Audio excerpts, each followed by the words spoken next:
অসমীয়া স্বাভিমানী জাতি হয়। অসমীয়া জাতিয়ে কেতিয়াও আক্ৰমণ নকৰে, সদায় শান্ত সুস্থকে থাকে। কিন্তু অসমীয়া জাতিয়ে সদায় প্ৰত্যাক্ৰমণ কৰিবলৈ এৰি থাকে। অসমীয়া জাতিয়ে মোগলক কৰি পঠাইছে, ইংৰাজক কৰি পঠাইছে। গতিকে ইয়াত কোনো বহিৰাগত মানুহে আহি অসমীয়াৰ ওপৰত আক্ৰমণ কৰিব, অসমীয়া কেতিয়াও হাত সাৱটি বহি নাথাকে। ই অসমীয়া জাতিৰ বাবে যেতিয়া হাত সাৱটি বহি থাকিব, অসমীয়া জাতিৰ দুৰ্দশা হোৱা প্ৰথম ষ্টেপ, ফাৰ্ষ্ট ষ্টেপ বুলি আমি ধৰিব লাগিব। গতিকে আমি কেতিয়াও হাত সাৱটি বহি নাথাকো। গতিকে আমাক যদি মৌখিকভাৱে আক্ৰমণ কৰে, আমি শাৰীৰিকভাৱে প্ৰত্যাক্ৰমণ কৰিম। এইটো আপোনালোকে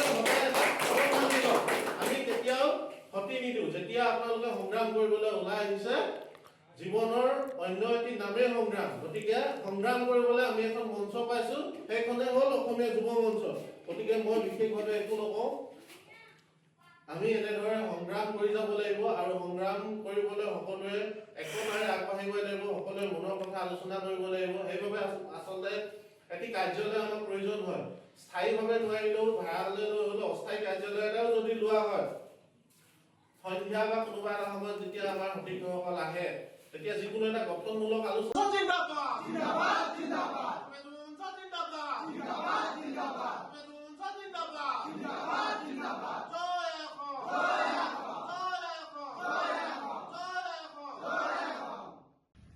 আজি মৰাণৰ ৰেড ক্ৰছ ছ'চাইটিৰ প্ৰেক্ষাগৃহত অসমীয়া যুৱ মঞ্চৰ মৰাণ আঞ্চলিক সমিতিখন পূৰ্ণাংগ ৰূপত গঠন কৰা হয় আৰু প্ৰায় অৰ্ধ শতাধিক যুৱকে ইয়াত অসমীয়া যুৱ মঞ্চৰ নীতি আদৰ্শৰ প্ৰতি আকৃষ্ট হৈ যোগদান কৰে।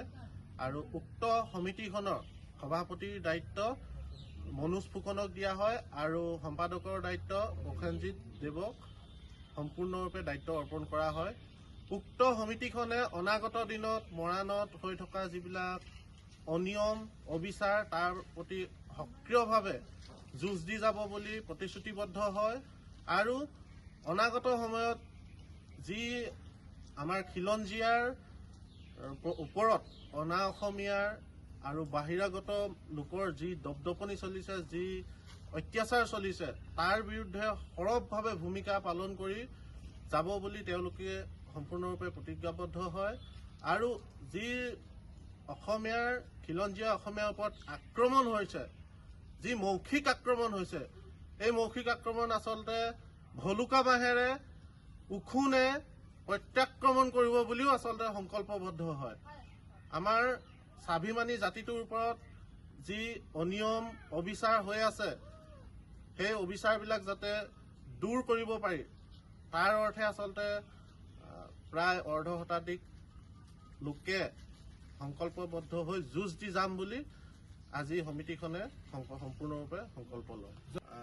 আজি মৰাণ আঞ্চলিক সমিতিখন ডিব্ৰুগড় জিলা সমিতিৰ কাৰ্যকৰী সভাপতি দেৱজিৎ শইকীয়া আৰু সাধাৰণ সম্পাদক বিপুল গগৈ উপস্থিতিত থাকে আৰু সাংগঠনিক সম্পাদক ৰাজীৱ গগৈকে ধৰি অপৰাজিত বৰগোহাঁই উপস্থিত থাকে। হয়, আজি অসমীয়া যুৱ মঞ্চৰ মৰাণ আঞ্চলিক সমিতি আজি আমাৰ কাৰ্যনিৰ্বাহ আছিলে আৰু যোগদান কাৰ্যসূচী আমাৰ অৰ্ধ শতাধিক আজি আমাৰ যোগদান কাৰ্যসূচীত আজি অৰ্ধ শতাধিক আমাৰ সতীৰ্থসকলে আহি আজি যোগদান কৰেহি আৰু আমি মৰাণৰ যথেষ্টখিনি কাম কৰিবৰ কাৰণে আমাৰ আছে।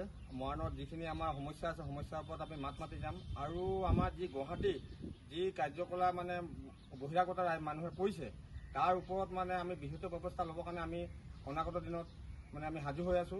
আৰু তেখেতলোকে যি আমাৰ মানে খিলঞ্জীয়াৰ ওপৰত অত্যাচাৰ কৰিছে, আমি তেখেতলোকক ভুলুকা বাঁহেৰে আমি তেখেতলোকক প্ৰত্যাক্ৰমণ কৰিম। নমস্কাৰ। আজি এই অসমীয়া যুৱ মঞ্চৰ মৰাণ আঞ্চলিক সমিতিৰ মোক সভাপতি হিচাপে দায়িত্বভাৰ অৰ্পণ কৰাৰ বাবে সকলোকে ধন্যবাদ জ্ঞাপন কৰিছোঁ। আজি এই মঞ্চৰ যোগেদি আমি এই বহিৰাগত বনিয়াখিনিক আমি ক'ব বিচাৰিছোঁ, যি অসমীয়াৰ ওপৰত দপদপনি দেখাইছে, তেখেতলোকে কাৰ ছত্ৰছায়াত এই দপদপনি দেখাইছে, এইবোৰ ইয়াত নচলিব। অসমত অসমীয়াগিৰিয়ে চলিব আৰু চলি আছে আৰু চলিয়ে থাকিব আগন্তুক।